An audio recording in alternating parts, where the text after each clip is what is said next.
Hello, আমি Iresh. High, আমি নিম।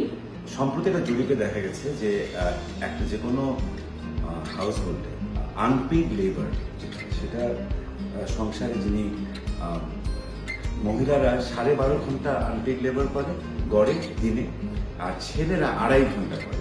তো এই বৈষম্যটা আসলে এখন আমরা করোনা সময় যখন আমরা বাসায় আমরা আটকে আছি, এই সময় এই বৈষম্যটা আসলে হতে থাকলে আমার মনে হয় যেন সংসারের মধ্যে আসলে কলহ, সংসারের মধ্যে অশান্তি হওয়ার সম্ভাবনা অনেক বেশি। এটার জন্য আমরা চেষ্টা করছি যাতে আমাদের কাজগুলো একটু ভালোভাবে ভাগ করে নেওয়া যায়, বিশেষ করে মেহার যত্নের ক্ষেত্রে।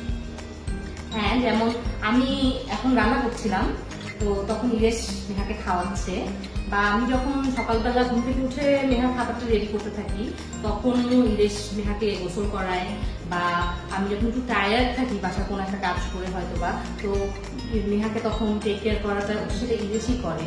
বা দেখা যায় যে একবার আমি মেহার ডাইপার চেঞ্জ করলাম, তো পরের বার সেটা ইরেশ করবে। এভাবেই আমরা চেষ্টা করছি আমার বাসার স্পেশালি মেহার টেক কেয়ার করার ক্ষেত্রে কিছুটা আমাদের কাজ ভাগাভাগি করে নেওয়া।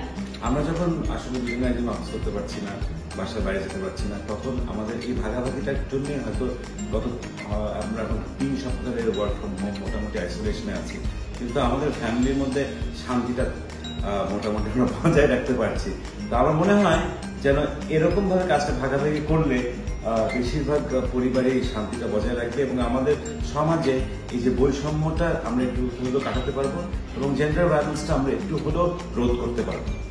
তো আমরা আশা করবো যে আপনারাও বাসায় আপনাদের কাজগুলো বাসার সবাই মিলে কাজগুলো ভাগাভাগি করে, সবাই বাসার কাজ হোক সেটা বা যে কোনো ক্ষেত্রেই হোক, আমরা চেষ্টা করবো একজন আরেকজনের যে কোনো কষ্টটা একটু লাঘব করার জন্য। সবাই ভালো।